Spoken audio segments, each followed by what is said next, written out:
Hello. 1,65,00,000 രൂപ first week share, കേരളത്തിലെ share തിയേറ്ററിന്റെ അല്ലേ, പ്രൊഡ്യൂസറുടെ ഷെയർ വന്ന പടമാണത്. ഫസ്റ്റ് വീക്കിൽ 1,86 സെന്ററിൽ റിലീസാണത്.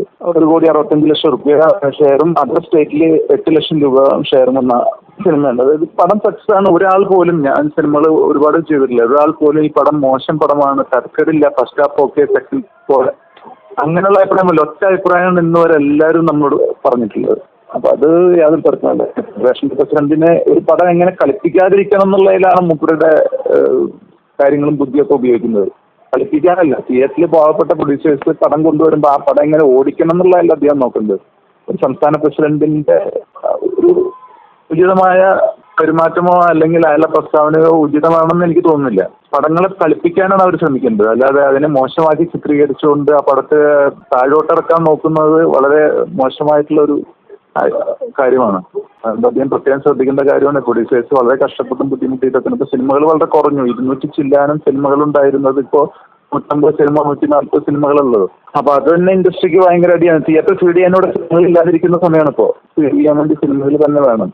അപ്പോ ചെറിയ ചെറിയ പടങ്ങൾ സാറ്റലൈറ്റ് എടുക്കുന്നില്ല. വലിയ പടങ്ങളെ കൊണ്ടുവരണമെങ്കിൽ വളരെ പ്രയാസപ്പെട്ടാണ് എല്ലാ പ്രൊഡ്യൂസേഴ്സും ഇപ്പോൾ ഡിസ്ട്രിബ്യൂട്ടേഴ്സും കൊണ്ടുവരുന്നത്. വളരെ കഷ്ടപ്പെട്ടും ബുദ്ധിമുട്ടിയാണ്.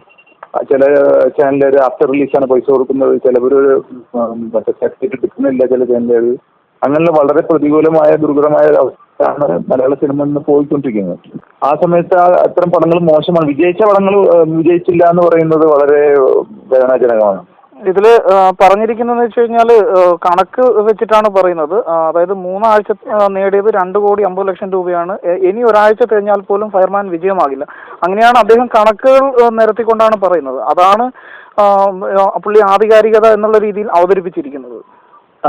ഇനിയിപ്പോ 2,50,00,000 അയാൾ പറയുന്ന കണക്കാണെങ്കിൽ തന്നെ ഇതിന് 4,65,00,000 രൂപ മറ്റേ സാറ്റലൈറ്റ് കിട്ടുകയും 25,00,000 രൂപ ഇന്ത്യൻ മീഡിയം പോയിട്ട് അതർ സ്റ്റേറ്റ് കളിപ്പിച്ച് അല്ലെങ്കിൽ 5 കോടി രൂപന് വേറെ വരുമാനം കിട്ടിയ ഒരു പടമാണത്. സൂപ്പർ സ്റ്റാറിന്റെ സാന്നിധ്യം ഉള്ളതുകൊണ്ട് ഉണ്ടായതാണ്. നല്ല ഡയറക്ഷനും വളരെ ക്യൂരിയോസിറ്റി, സിനിമ കണ്ടുകൊണ്ടിരിക്കുമ്പോൾ നല്ലൊരു ടെമ്പോ, ഒരു ടേണ്, കാര്യങ്ങളൊക്കെ ഒരു കമേഴ്ഷ്യൽ സിനിമയ്ക്ക് വേണ്ട എല്ലാ ചേരുവകളും ഒത്തിണക്കിയിട്ടാണ് ദീപു കർണാടൻ സിനിമ ഉണ്ടാക്കിയിട്ടുള്ളത്. അപ്പോൾ മമ്മൂക്കയെ സംബന്ധിച്ച് വളരെ അഭിമാനിക്കാവുന്ന ഒരു വർഷമാണ് ഇത്. സിനിമകളെല്ലാം ഓടുകയും അതിനേക്കാൾ കഴിഞ്ഞ സിനിമയേക്കാൾ അപേക്ഷിച്ച് എല്ലാ സിനിമകളും ഓടുകയും ഈ സിനിമ പ്രത്യേക വിജയം കരസ്ഥമാക്കുകയും ചെയ്ത ഒരു സന്ദർഭമാണത്.